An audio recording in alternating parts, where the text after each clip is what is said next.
주택 같은 경우에는 보통 0.3%에서 0.5% 사이고요. 상가 사무실을 근린생활시설이라고 하는 건데 근린생활시설은 0.9% 내에서 협의입니다. 근데 만약에 근생주택을 들어간다고 해서 용도는 근생인데 실제 사용은 주택으로 하는 거잖아요.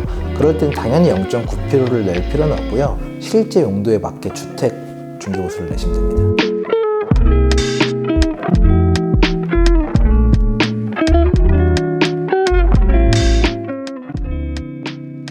최근에 사실 월세가 워낙 귀하고 월세 매물 자체가 없기 때문에 내가 지금 당장 결정하지 않으면 집이 계약이 돼서 그렇게 중개사가 준용하는 경우가 사실 대부분이고요. 아니면은 중개사의 영업 멘트일 수도 있죠.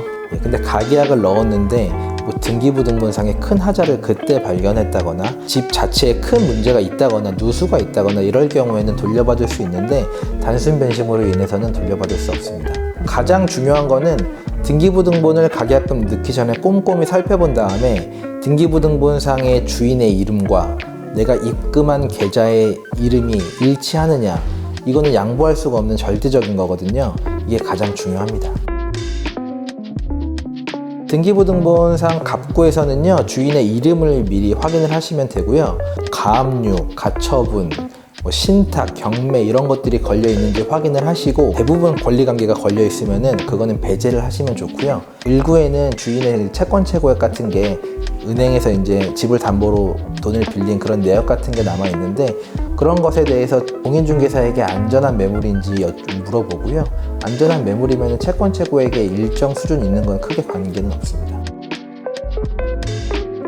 사실 한국인에게는 근린생활시설에서 계약하든 유방건축물에서 계약하든 확정일자와 전입신고가 가능하기 때문에 크게 문제가 없는데 외국분들은 아마 불법 건축물이나 근린생활시설에서 계약을 하게 되면은 제가 알기로는 체류지 변경 신고할 때 추가 서류를 요청한다거나 체류지 변경 신고가 거부된다거나 하는 사례들도 종종 있는 걸로 알고 있습니다. 근데 이제 근린생활시설이나 유방건축물이 한국 주택에서 차지하는 비중이 그렇게 크지 않아서 그런 건물이 만약에 걸렸다고 하면은 그냥 계약을 하지 않으면 됩니다. 사실 계약서 쓰는 날에 주인이 오지 않고 다른 분들이 올 경우에는 그거를 미리 알고 있는 경우가 많습니다. 중개사들이 미리 확인을 하기 때문에 주인이 못 가고 뭐 아들이 온다 아니면 친구가 와도 괜찮습니다. 다만 그 확인해야 될 서류들이 있을 뿐입니다. 서류는 임대인의 신분증, 그리고 대리인의 신분증, 위임장, 인감증명서, 인감도장 이렇게 필요하고요. 신분증은 신분을 확인하기 위해서 2장 필요한 거고 위임장은 대리인이 임대인의 위임을 정확히 받은 것이 맞나 라고 볼 때 필요하고 그 위임장에 인감도장이 찍혀야 됩니다. 그리고 그 인감도장이 정확히 인감도장에 맞는지 확인하기 위해서 인감증명서도 지참을 해야 합니다. 특약사항은 어찌됐든 모든 게 조율이 가능한 부분이라고 생각하시면 됩니다. 퇴실시 입주 청소비 15만원 같은 경우에는 사실 그렇게 불합리한 조항이라기보다는 임대인이 잡아놓은 시스템일 수가 있어요. 임대인이 여러 개의 집을 관리하다 보니까 기존 임차인이 집을 아주 더럽게 썼을 경우 퇴실 청소비가 많이 나오니까 이제 그런 잡아놓은 시스템인데 중요한 거는 내가 나갈 때 15만원의 청소비를 내더라도 내가 들어갈 때 청소가 되어 있느냐라는 게 중요한 건데 당연히 내가 들어갈 때 깨끗한 상태에서 들어가야 나갈 때 15만원을 내는 게 합리적인 거거든요. 그런 측면에서 주인이랑 조율을 하면 되고요. 그리고 애완동물 사육 시 보증금 몰수 같은 경우는 완전한 위법입니다. 그거는 특약사항에 적혀 있다고 하더라도 결국에는 임대인이 보증금을 몰수한다는 것 자체가 위법이라서 인정되지 않습니다. 그 특약사항에서 확인해야 될 게 뭐냐면 계약 당시의 등기부등본과 잔금일 이후의 등기부등본이 다른 경우가 있기 때문에 계약서 작성할 때 특약사항에 현재 등기부등본상의 권리관계를 잔금 2일까지 유지한다 아니면 계약을 무효로 한다 라는 조항을 넣어두는 게 좋습니다. 애완동물 사육이 가능할 경우 내가 애완동물을 키울 경우에는 임차인은 애완동물 고양이 한 마리를 사육할 수 있다. 단 퇴실 시 애완동물로 인한 파손이나 오염은 임차인이 원상복구한다 라는 정도의 특약은 아주 합리적으로 보입니다. 자연스러운 생활기스나 자연스러운 벽지 변색 같은 경우에는 원상복구 범위 안에 포함이 되지 않습니다. 다만 그 임차인의 애완동물이 파손을 했다거나 내가 내부에서 흡연을 해서 벽지가 아주 노랗게 떴다거나 내가 고의로 문을 부쉈다거나 하는 정도의 파손은 당연히 임차인이 원상복구하고 나가야 합니다. 사실 벽지 같은 경우에는 좀 되게 애매한 게 아주 미세한 부분이 뜯겼다라는 정도는 자연스러운 생활 마모라고 생각할 수 있는데 한쪽 벽면에만 오염이 심하게 임차인의 잘못으로 있을 경우에는 그 한쪽 벽면에 대한 비용을 임차인이 낸다고 하면 생각하면 좋을 것 같습니다. 이사 당일에 체류지 변경 신고를 하는 거는 한국 사람들한테는 전입신고랑 마찬가지인데 확정일자는 계약서를 작성하기만 하면은 이사 전에도 언제든지 주민센터를 통해서 받을 수 있고요.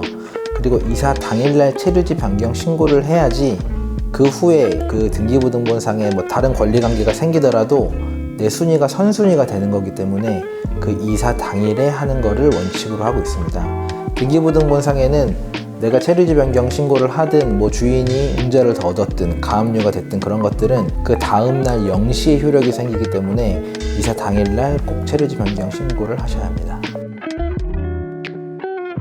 만약에 내가 2년 계약을 했는데 6개월만 살고 나가게 될 경우에는 결국에는 주인과 약속한 계약 기간이 2년이기 때문에 2년을 채워야 하는데 내가 나가는 거라서 내가 계약을 깬다고 볼 수가 있거든요.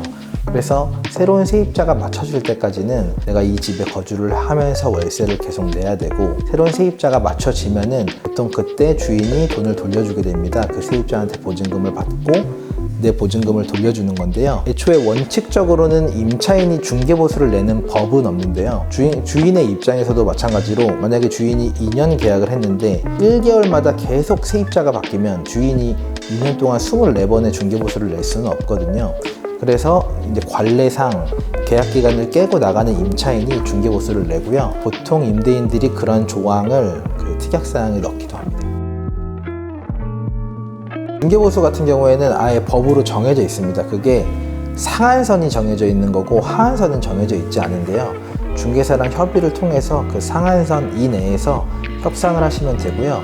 그 상한선보다 더 중개보수를 달라고 하는 중개인이 있으면은 당연히 더 주지 않으셔도 됩니다. 상한선이 맥스 금액입니다. 그 주택 같은 경우에는 보통 0.3%에서 0.5% 사이고요. 그 주택이라는 거는 뭐 빌라, 단독, 다가구, 아파트 다 포함되는 거고요. 우리가 상가를 중개할 때는 상가나 사무실은 0.9%를 받습니다. 상가 사무실을 근린생활시설이라고 하는 건데 근린생활시설은 0.9% 내에서 협의입니다. 근데 만약에 근생주택을 들어간다고 해서 용도는 근생인데 실제 사용은 주택으로 하는 거잖아요. 그럴 땐 당연히 0.9%를 낼 필요는 없고요. 실제 용도에 맞게 주택 중개보수를 내시면 됩니다. 사실 아주 단기 같은 경우 뭐 한 3개월에서 6개월 사이 같은 경우에는 한국에서 집을 구한다기보다 게스트하우스나 호텔 같은 데서 머무시는 게 오히려 더 좋을 수도 있습니다. 하지만 장기간에 한국에 체류하시는 분들은 결국에는 공인중개사와 같이 집을 구하시되 너무 큰 걱정으로 이제 좋은 집을 놓치거나 그런 케이스들이 많거든요. 너무 크게 걱정하시기보다는 공인중개사분을 믿고 좋은 집 잘 구하셨으면 좋겠습니다.